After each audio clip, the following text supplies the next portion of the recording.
Hello दोस्तों, मैं हूं कमल और आप देख रहे हैं KR डिजिटल मेकर।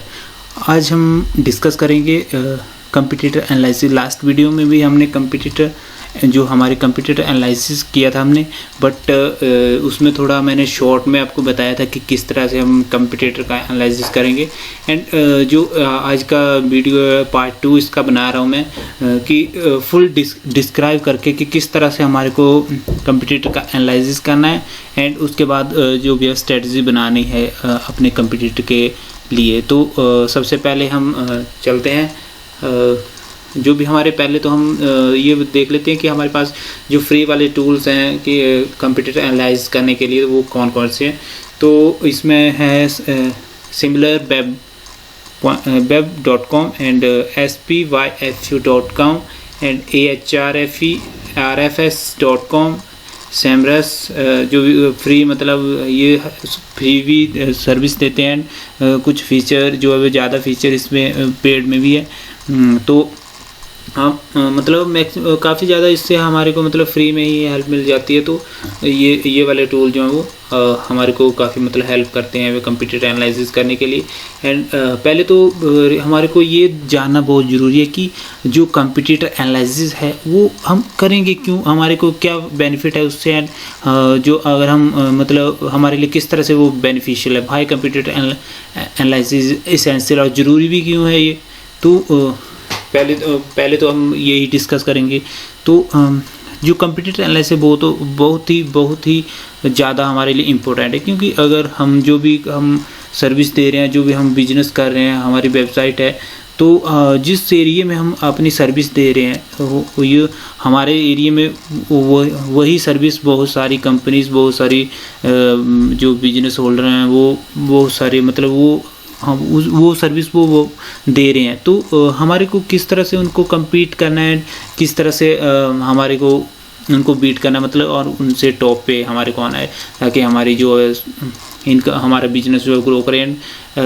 तो उसके लिए काफ़ी फैक्टर्स हैं एंड एनालाइज करने के लिए। काफ़ी पहले तो ये देख लेते हैं कि you can find link opportunities. इससे हमारे को जो जैसे कंप्यूटर का हम एनालाइज करेंगे तो उससे तो जैसे जिस टूल कोई भी यूज़ करेंगे तो उससे हमारे को जो जहाँ पे हमारे कंप्यूटर ने बैकलिंक्स बनाए हुए हैं, बैकलिंक क्रिएट किए हुए हैं, तो वहाँ पे हम हमारे को अपॉर्चुनिटी मिल जाती है कि हम वहाँ पे अपने बैकलिंक्स दें, अपने क्रिएट करें अपने बैकलिंक, वहाँ से अपने बैकलिंक लें। तो एक तो ये हमारे को फ़ायदा हो जाएगा उसका। You can find this strategic advantages, जहाँ पे मतलब जैसे हमारा कोई भी कंपटीटर है तो उसने क्या स्ट्रेटजी अपनाई है कि वो हम टॉप पे बैठा हुआ है पेज पे, या मतलब जहाँ पे कोई भी कीवर्ड है तो उस पर टॉप पे कैसे बैठा हुआ, तो उसने क्या स्ट्रेटजी बनाई हुई है, तो वो स्ट्रेटजी का पता लग जाता है हमारे को। एंड देन उसके बाद हमारे को इसमें पता लग जाएगा कि you can see where they are doing well, और वो मतलब ये भी हमारे को पता लग जाएगा कि वो कैसे बहुत अच्छा कर रहा है, मतलब जो भी सर्विस दे रहे हैं तो उसमें कैसे वो टॉप पे है और क्या उसका रीजन है। देन हमारे को आगे हम स्टार्ट करेंगे कि हमारे को करना क्या है और किस तरह से हम करेंगे एनालाइज उसको। How do you do a competitive analysis in SEO। तो उसके लिए हमारे को हमारे को स्टेप बाय स्टेप चलना पड़ेगा। पहले तो हमारे को आइडेंटिफाई जो हमारी कंपटीटर है उसका मतलब आइडेंटिफाई करने के लिए हमारे को पहले तो मोटो होना चाहिए हमारे की हम क्यों कर रहे हैं उसका एनालिसिस जो हमारे कंपटीटर हैं। तो पहले तो उसका आइडेंटिफाई करना पड़ेगा। आइडेंटिफाई करने के बाद जो है ऑन पेज एनालाइसिस करना है कि ऑन पेज जो भी हमारी साइट है कंपटीटर की, उसमें ऑन पेज में क्या किस तरह से उसने अपना कंटेंट, अपना जो भी उसमें टैग्स होते हैं वो किस तरह से यूज़ किया है, एंड लिंक्स वगैरह किस तरह से यूज़ किया, बैकलिंक उसने कहाँ पे डाले हुए हैं, कहाँ से बैकलिंक ले रहा है वो। एंड फोर्थ पॉइंट है कि रैंकिंग ऑफ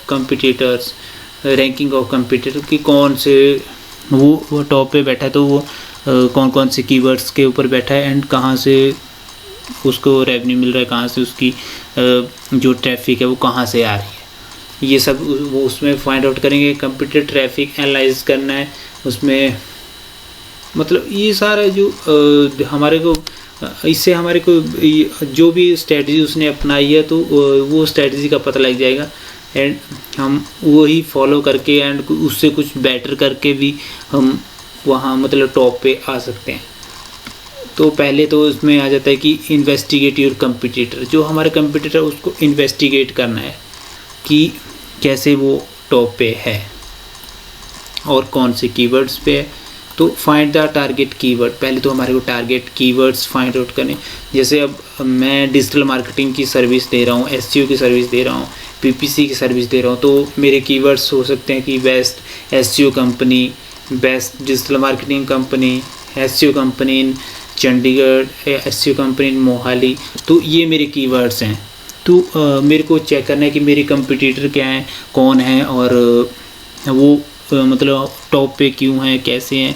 तो इसके लिए पहले तो उसमें हमारे को जो हमारे कीवर्ड्स हैं जिन पे हम काम कर रहे हैं या काम कर रहे हैं तो वो क्वालिटी उनकी सही मतलब सही कीवर्ड्स होने चाहिए। और मेनली हमारे को कीवर्ड जो टारगेट करने हैं वो लॉन्ग टेल कीवर्ड टारगेट करने हैं। इसमें कीवर्ड्स पहले तो एक बता देता हूँ मैं आपको कि दो टाइप के कीवर्ड्स होते हैं। एक तो होता है लॉन्ग टेल कीवर्ड,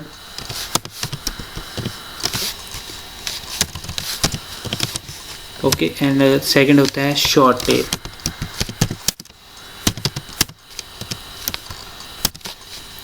तो लॉन्ग टेल कीवर्ड क्या होते हैं? लॉन्ग टेल कीवर्ड लाइक जैसे अभी मैंने ये यहाँ पे लिखा हुआ है एक कीवर्ड बेस्ट एसईओ कंपनी इन, इसको भी इसका साइज शायद आपको दिख रहा होगा तो बड़ा कर देता हूँ 20 बेस्ट एसईओ कंपनी इन चंडीगढ़। तो ये एक लॉन्ग टेल कीवर्ड है। लाइक इसमें मतलब एक तो बेस्ट एसईओ कंपनी इसमें आ रहा है, एक एसईओ कंपनी आ रहा है, एक एसईओ कंपनी चंडीगढ़ आ रहा है और एक इसमें आ रहा है कंपनी इन चंडीगढ़ आ रहा है। तो इसमें मतलब बड़े सारे 3-4 कीवर्ड्स हैं वो एक साथ ऐड हो रहे हैं। तो हमारे को कीवर्ड इस तरह से लेना है कि वो हमारे 3-4 की मतलब मल्टीपल कीवर्ड्स को एकदम ऐड कर ले। एंड जब सर्च कोई भी यूज़र बैठ रहा है साइट पे मतलब गूगल पे या कहीं भी सर्च इंजन पे सर्च कर रहा है तो कोई भी कौन से भी कीवर्ड पे सर्च करेगा तो हम उस कीवर्ड पे रैंक हो जाएं। ये लॉन्ग टेल कीवर्ड है। शॉर्ट टेल कीवर्ड होता है जैसे 1-2 वर्ड का होता है, जैसे एसईओ कंपनी। तो ये सिर्फ एसईओ कंपनी के बारे में ही बता रहे हैं। अगर कोई स्पेसिफिक इसी के लिए सर्च करेगा तभी हम उस पर दिखेंगे एंड मतलब उस पर काफ़ी टाइम लगेगा। शॉर्ट टेल कीवर्ड को हम इसमें चांसेस बहुत बड़े कम होते हैं कि हम इस पे रैंक हो पाएँ। तो इसके लिए हमारे को पहले तो हमारी स्ट्रेटजी होनी चाहिए कि हमारे को लॉन्ग टेल कीवर्ड ही रखने हैं जो भी हम काम करेंगे इसमें।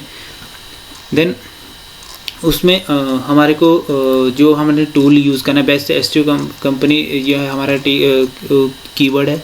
एंड देन इस पे हमारी जो फाइंड आउट किया हमने कि हम जैसे 10th नंबर पे हम शो हो रहे हैं पेज पे एंड इस हमारे ऊपर 9% जो साइट्स हैं वो हमारे ऊपर हैं, हमारी साइट के ऊपर। तो वो 9 हमारे कंपटीटर हैं। तो वो हमसे ऊपर क्यों है और किस तरह से हैं? तो जैसे गूगल पे बता देता हूँ मैं आपको थोड़ा। यहाँ पे ये मैंने गूगल पे सर्च किया।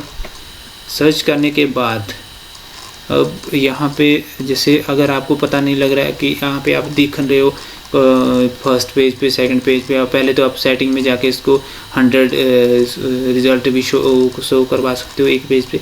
देन अगर 2-3 पेज पे आप देख रहे हो तो पहले तो आप इसको F3 करके फाइंड कर सकते हैं। यहाँ पे लिख सकते हैं कि अपना नेम वगैरह लिख सकते हैं कंपनी का जो भी, तो उससे फाइंड आउट हो जाएगा अगर आप उस पर रैंक कर रहे हैं। अगर नहीं कर रहे हैं तो मतलब जो भी जैसे मैंने एग्जांपल आपको दे दिया कि आप 10th नंबर पे आप रैंक कर रहे हैं पहले पेज पे एंड आपके ऊपर 9 साइट्स हैं जो आपके ऊपर आ रही हैं। तो वो 9 के 9 साइट्स जो अब आपके कंपटीटर हुए उस कीवर्ड के ऊपर स्पेसिफिक जो कीवर्ड आपने डाला, बेस्ट एसईओ कंपनी चंडीगढ़, तो उस कीवर्ड को जो है वो जैसे उस कीवर्ड जो कीवर्ड्स हैं उनकी जैसे जो साइट्स हैं वो वहाँ वो जैसे फर्स्ट वाला ये है, तो इसको मैंने कॉपी करना है। एंड कॉपी करने के बाद जैसे Ahref जो टूल है तो उसमें यहाँ सर्च बार में यहाँ पे पेस्ट कर देना है। जैसे ये तो मैंने यहाँ पे आपको इमेज बताई है, तो इसमें सर्च बार में जाके आपको यहाँ पे पेस्ट करना है एंड एंटर मार के इसमें जो सर्च कर लेना है। इसको सर्च करने के बाद क्लिक जब आपको सर्च हो जाएगा तो उसके बाद आपको क्लिक करना है an organic keyword link under the organic जो रिसर्च सेक्शन है उसमें आपको क्लिक करना है। इसमें आपको बॉटम में आ जाएगा ये जो ऑर्गेनिक कीवर्ड सर्च है, तो इसके बॉटम में आपको दिखेगा ये, तो इस पे आपको क्लिक करना है एंड जो भी आपके ऑर्गेनिक कीवर्ड्स हैं वो सारे आपको दिखेंगे यहाँ पे, जिन पे मतलब आपका कंपटीटर रैंक कर रहा है। क्योंकि ऑर्गेनिक कीवर्ड हम इसलिए सर्च करें क्योंकि जो हमारे जो कंप्यूटर ज़रूरी थोड़ी है कि वो ऑर्गेनिक कीवर्ड से ऑर्गेनिक ही रिज़ल्ट उसको से रैंक कर रहा है। वो तो पेड एडवर्टाइजमेंट करके गूगल ऐड, फेसबुक ऐड कुछ भी यूज़ करके रैंक कर सकता है। तो उसके लिए हमारे को जाना इसमें जो ये वाला ऑप्शन है ऑर्गेनिक कीवर्ड्स, तो इस पर क्लिक करना है, तो क्योंकि इससे हमारे ऑर्गेनिक जो भी उसके कीवर्ड्स हैं रैंक हो रहे हैं वो हमारे को दिखेंगे। एंड उसके बाद फिर जब हमारे को वो कीवर्ड दिखेंगे एंड उस पर हम काम उन्हीं कीवर्ड के हम काम कर सकते हैं, जो उनके बैकलिंक्स हैं तो वो हम चेक कर लेंगे। देन उसमें आ जाता है सेकंड, इसमें पॉइंट आता है कि परफॉर्म योर कंटेंट एनालिसिस। जो भी हमारे जो कंपटीटर है तो उसका हमारे को सेकंड जो पॉइंट आ रहा है कि उसका कंपटीटर जो कंटेंट है वो एनालाइज करना है कि उसमें जो उसने वर्ड काउंट है, रीडेबिलिटी है तो वो किस तरह से है, एंड उसके जैसे टाइटल कैसे रखा हुआ है, मेटा टाइटल जो मेटा डिस्क्रिप्शन किस तरह से उसने रखी है, तो वो हर एक चीज़ आपको फाइंड आउट करनी है। जैसे अब आप साइट का मेटा टाइटल रखें तो वो टाइटल की जो न्यू एल्गोरिथम के अकॉर्डिंग 60 करैक्टर आप रख सकते हैं एंड जो डिस्क्रिप्शन है उसकी 160 करैक्टर तक आप उसकी लिमिट है। 170 तक जा सकते हैं, बट मतलब जो गूगल की गाइडलाइंस है उसके अकॉर्डिंग आप 160 तक ही रखेंगे तो सही है। एंड उसमें आ जाता है आगे कीवर्ड डेंसिटी एंड रेलेवेंस। जो कीवर्ड डेंसिटी मतलब कीवर्ड डेंसिटी मीन्स जैसे आपने कोई ब्लॉग बनाया, कोई पेज बनाया हुआ है तो उस पर आपके जैसे 1000 या 1000 आपके उसमें वर्ड्स हैं डाले हुए हैं, तो उसमें रेशो आपकी 2 to 3% आपकी रेशो होनी चाहिए। मतलब आपके जो सेम कीवर्ड्स हैं, सेम वर्ड्स हैं तो वो मतलब उसमें यूज़ नहीं होनी चाहिए। 2 से 3 बार हो गए तो सही है, मतलब उससे ज़्यादा नहीं होने चाहिए। अगर वो उससे ज़्यादा हो तो वो प्लेगरिज्म या मतलब उसको प्लेगराइज कर दे, मतलब उसमें कीवर्ड डेंसिटी हमारे उसमें वो भी एक इशू हो गया उस साइट में, तो वो सारे क्लियर करने हैं आपको। एंड उसमें देखना है कि जैसे आपके कंपटीटर है तो उसने अपनी साइट के ऊपर ब्लॉग आर्टिकल कुछ डाला है या नहीं डाला है, एंड मतलब किस तरह का ब्लॉग जो है वो डाला हुआ है साइट में, एंड उसका कंटेंट किस तरह का, एंड उसमें लिंकिंग किस तरह से की हुई है, इंटरनल लिंकिंग मतलब जो लिंक किस तरह से किया हुआ है, एक पेज से दूसरे को किया हुआ है, इंटरनल लिंकिंग की है, एक्सटर्नल लिंकिंग ज़्यादा की है, तो वो आपको चेक करना है। एंड उसके बाद आपको चेक उसकी ऑफ साइड जो एलिमेंट्स हैं वो सारे चेक करने हैं। वो तो आप किसी में भी फाइंड आउट कर सकते हैं। अब इसमें इमेज में तो कोई और टूल बताया है, एंड आप Href जो टूल है मैंने जो मतलब आपको वही प्रेफर करता हूँ कि उसी से आप फाइंड आउट करें तो बेटर है, बहुत सही है। उसमें आपको जो आपके कंप्यूटर है उसके बैकलिंक्स मिल जाएंगे कि कितने उसके बैकलिंक्स हैं, उसके कहाँ पे मतलब रेफरल डोमेन कितने हैं उसमें, एंड टोटल जो रैंक कीवर्ड्स हैं वो कितने बैकलिंक्स हैं उसके आ रहे हैं, एंड उसकी हर एक चीज़ मतलब उसमें पता लग जाएगा आपको।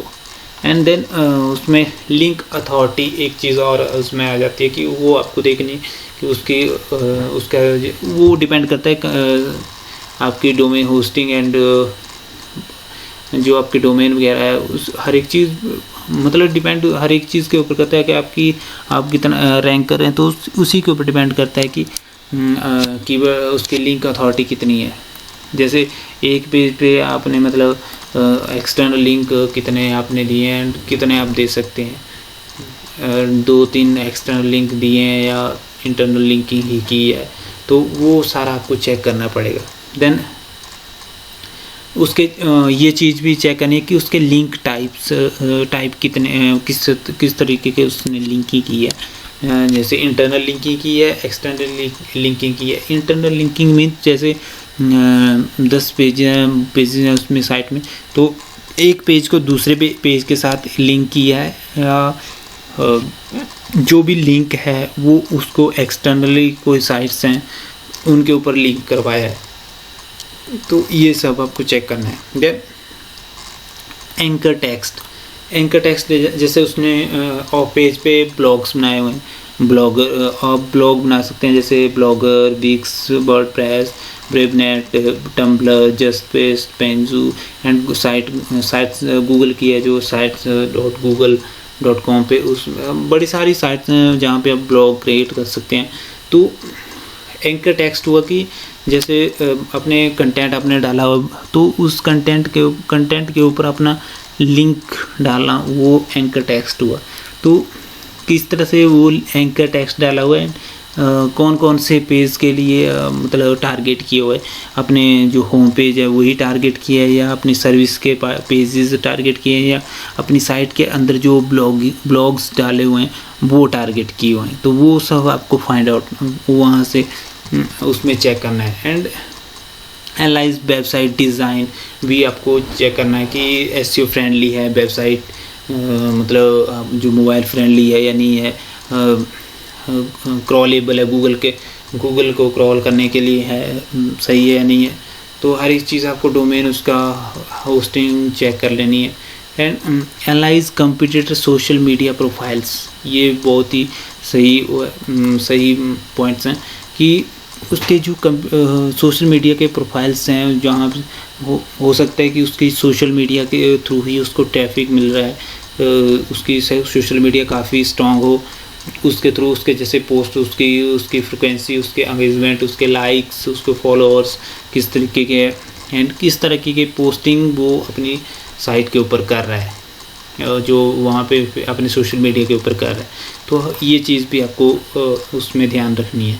एंड उसके बाद आपको इसके लिए आपको एक प्रॉपर एक्सेल बनाना है। एंड एक्सेल बनाने के बाद हर एक चीज़ उसमें नोट करनी है।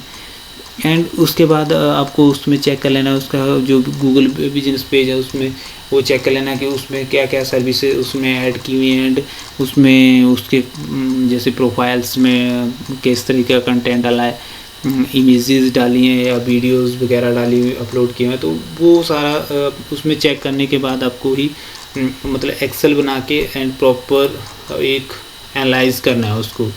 एंड एक चीज़ मैं आपको बताऊंगा, जैसे आपको कोई साइट है, कोई आपका कंपटीटर है, तो आपको डायरेक्टली आपको किस तरीके से मतलब उसको फाइंड आउट करना है कि उसके टाइटल कैसे डाला हुआ है। एंड अगर आपको कोई और टूल यूज़ नहीं करना है तो आपको सिंपली यहाँ पे जैसे साइट है तो साइट के ऊपर कंट्रोल यू करना है। कंट्रोल यू करने के बाद आपको साइट के ऊपर जो उसके बैकएंड जो उसमें दिखेगा, जो मतलब उसकी सारा दिखेगा कि किस तरीके का उसने डिस्क्रिप्शन उसका सोर्स जो दिखेगा कि उसमें कैसे डिस्क्रिप्शन डाली है, टाइटल डाला है एंड क्या मतलब किस तरीके से यूज़ किया है, CSS यूज़ किया नहीं किया। तो जैसे फाइंड करता हूँ मैं यहाँ पे F3 इसमें टाइटल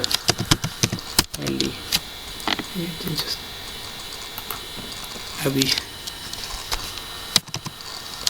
टाइटल, ये देखिए ये जो हमारा होम पेज है इसका, इस साइट का, तो इसमें टाइटल दिया हुआ है web development, web designing, digital marketing and इसमें अपने साइट का नाम दिया हुआ है।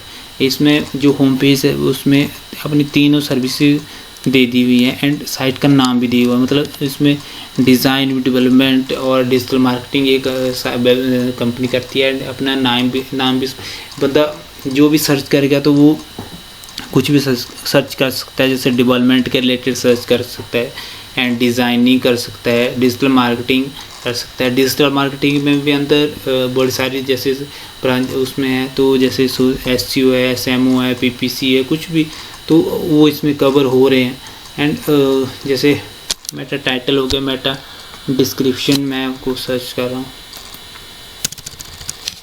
DISC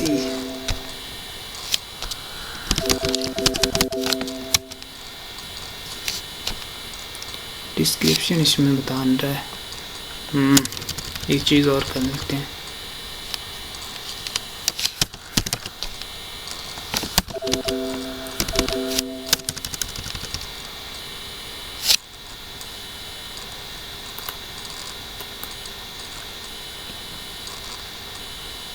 इस तरीके से मतलब आपको फाइंड आउट करना है। इसमें कई साइट्स अलाउ करते हैं, हर एक चीज़ मतलब शो नहीं होता है कहीं, बट इसमें जैसे बता रहा है, इसमें टाइटल आपको पता लग जाएगा, डिस्क्रिप्शन पता लग जाएगी।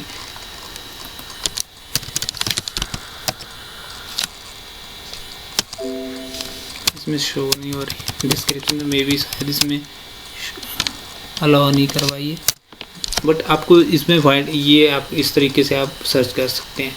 एंड आई होप आपको सही लग रहा है, ये सही मतलब इंफॉर्मेटिव लग रहा है जो भी कंटेंट मैं आपको बता रहा हूँ। जिस तरीके से आपको कंप्यूटर का एनालिसिस करना है, एनालाइज करने के बाद आपको जो भी मतलब आपको एक प्रॉपर एक्सेल बनाना है। एक्सेल बनाने के हर ये नहीं है कि एक सिंपल एक जो टॉप पे साइट है, वेबसाइट है, उसी का करना है। जो आपके ऊपर जितने भी दिख रहे हैं उन सब का करो, कम से कम 4-5 जो टॉप के उनका तो करना ही पड़ेगा, क्योंकि उससे आपको स्ट्रेटजी का पता लग जाएगा। जो भी स्ट्रेटजी आपके कंपटीटर अपना रहे हैं, आप उनको हर एक उसकी स्ट्रेटजी को फॉलो करके एंड देन एक न्यू स्ट्रेटजी बिल्ट अप करके अपना काम कर सकते हैं और काफ़ी ज़्यादा ग्रो कर सकते हैं अपने बिजनेस में। तो इस अभी के लिए इतना ही, मिलते हैं दोबारा से एक नए वीडियो में नए टॉपिक के साथ। अगर और मेरे चैनल को सब्सक्राइब कीजिए, लाइक कीजिए अगर आपको सही लग रहा है, अच्छी लग रही है वीडियो, जो भी कंटेंट मैं आपको, जो भी इंफॉर्मेशन मैं आपको दे रहा हूँ। एंड आज के लिए धन्यवाद, मिलते हैं दोबारा से कल। थैंक्स।